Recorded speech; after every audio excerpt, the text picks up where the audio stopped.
ওয়ালাইকুম আসসালাম। চাচা কি করতেছেন? বেগুন বাঁচতেছি, এই পোকা ভালো আলাদা আলাদা করতেছি। পোকা বাঁচতেছেন? বেগুনের এখন বাজার দর কেমন? ওই 20 টাকা, 18 টাকা, 22 টাকাও আছে। যেরকম বেগুন সেইটি সেরকম দাম। আপনার হাতের বেগুনটা তো দেখছি অনেক বড়। এরকম বেগুন আরো আছে, ওই বারের ভিতরে বেশি এরকম বড় বড় বেগুন। কি জাতের বেগুন? লাফা এগুলো। করে কি স্বাবলম্বী হতে পারছেন? এখন পাইছি মোটামুটি ভালো। এই সিজনে কেমন টাকা ইনকাম আসছে আপনার? 1.5 মতন। এই বইটা কত লোক পরিমাণ হতে পারে? বিজ্ঞানী হবে।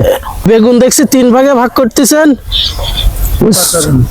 পোকা সব মানে পোকাই খেয়েছে বেশি, তার কারণে ওই আলাদা আলাদা করে ভাগ করে নিচ্ছি।